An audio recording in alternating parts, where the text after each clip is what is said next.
whippoorwills call, and evening is nigh.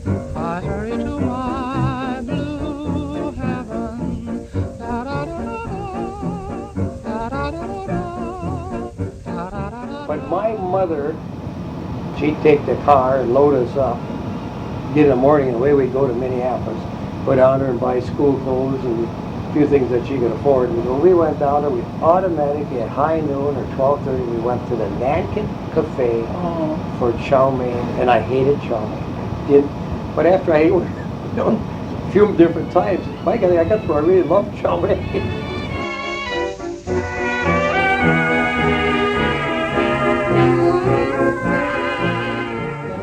I remember my mother driving to Minneapolis and back was always a hairy ride.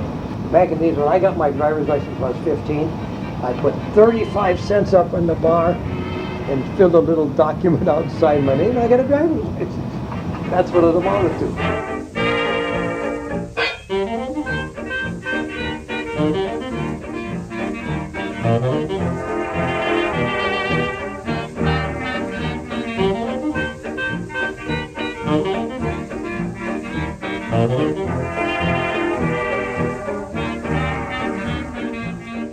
Oh, we kept our party going in there, because the war is over. About an hour later, we hear this big explosion.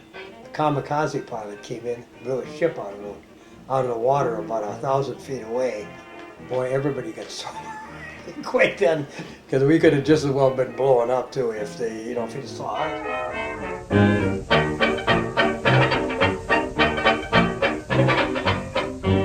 We really never expected to get back. I was 17, 18 years old. We never really ever expected to get back home. We figured we were going to die out there someplace, but that's just the way it's going to be. And we're dumb and stupid and young enough, we didn't care.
In our younger days, in the early Depression days, Ken would go hunting, and he'd bring home squirrels, rabbits, pheasants, ducks. They had to clean them up, and that's what we ate.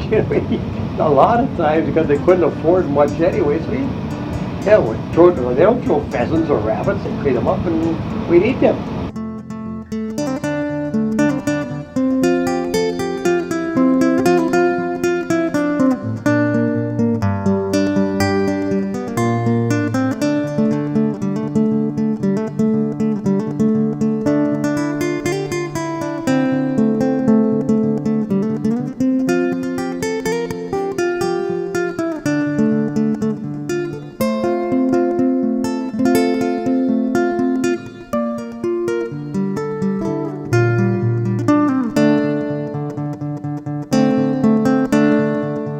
I were on the ice, but my mother told, "Honey, I got a whole bunch of shoes. Try these on." Hey, that's a good pair. I'll wear those for a while. I was about 15, 14. See, when you don't have money, Sharon, all these things work.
do this? Okay, killer. All right, let me get ready. I got $10 says he don't measure. Okay. And Dave's got that on tape. Here we go! Hit it! Over there, over there, where that guy go?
you saw that picture of your grandmother when Yeah. I carried that picture in my billfold.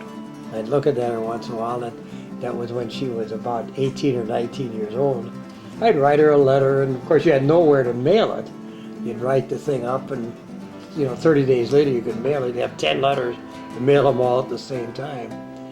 But you miss really the people back home, and what you're all doing, your family, and like I say, my girlfriend.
You know, it's probably during the war.